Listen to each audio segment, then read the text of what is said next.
ہمیں ہمیشہ دوستی اللہ اور اس کے رسول کی محبت میں نبھانا ہوگی. اور یہ اتنی خوبصورت دوستی ہے، یہ اتنی خوبصورت دوستی ہے کہ دنیا تو دنیا، کل محشر میں بھی یہ دوستیاں کام آئیں گی. روایت میں موجود ہے کہ اللہ کے رسول صلی اللہ علیہ وآلہ وسلم نے ارشاد فرمایا کل قیامت کے دن ایک شخص کو جنت میں جانے کا حکم ہو جائے گا. اب رب فرمائے گا کہ تو جنت میں چلا جا. وہ جنت کی طرف بڑھے گا کیونکہ رب کا حکم ہوگا، لیکن پلٹ پلٹ کے پیچھے دیکھے گا تو اس کی رحمتیں مخاطبت کرتے ہوئے فرمائیں گی کہ میرے بندے تجھے جنت عطا کر دی، تو جنت کی طرف جاتا کیوں نہیں ہے؟ تو پیچھے مڑ کر عرض کرے گا مالک میں مڑ مڑ کر پیچھے اس لیے دیکھ رہا ہوں کہ میرا دنیا کا بھی ایک دوست پیچھے ہے جو میرا معاون تھا، میرا دین کے کاموں میں مددگار تھا. اور یہاں تک بھی ایک روایت میں ہے کہ وہ کہے گا مالک اس نے ایک دن مجھے وضو کے لیے پانی دیا تھا، میرا ضمیر گوارا نہیں کرتا میں اس کے بغیر جنت میں کیسے چلا جاؤں. تو اللہ کی رحمتیں جواب دیں گی کہ جس نے تیری اتنی مدد بھی کی کہ تجھے وضو کے لیے پانی دے دیا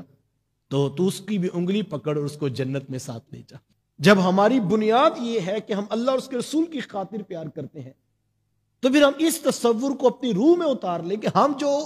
محبت رب کے لیے کرتے ہیں تو اگر میرے کسی دوسرے دوست کوئی کوتاہی ہوگی، کوئی غلطی ہوگی تو مجھے درگزر کرنا ہے، چونکہ بنیاد اتنی بڑی. اللہ کے رسول صلی اللہ علیہ وآلہ وسلم نے ارشاد فرمایا کہ جو شخص کسی سے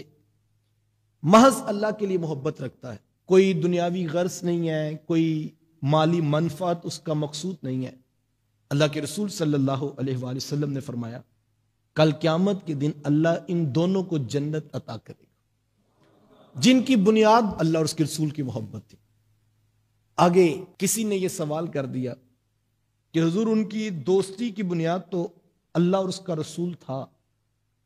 دونوں دوست جنت میں بھی چلے گئے، تو حضور یہ بھی تو ارشاد فرمائیں کہ جنت کے اوپر والے درجے میں کون ہوگا؟ چونکہ محبت تو دونوں اللہ کی خاطر کرتے تھے. تو حضور نے فرمایا کہ جنت کے اوپر والے درجے میں وہ ہوگا جو دوستی نبھانے میں، محبت کرنے میں بھی آگے تھا،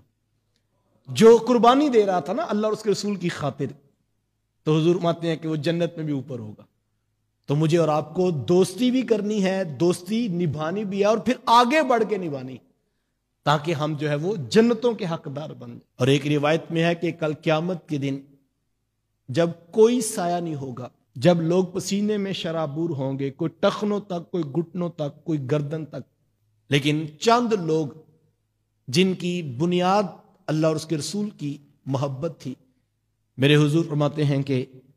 اللہ ان دو لوگوں کو جنہوں نے محض اللہ اور اس کے رسول کے لیے محبت کی ہوگی، فرمایا اللہ تعالیٰ ان کو اپنے عرش کا ٹھنڈا سایہ بھی عطا کرے گا.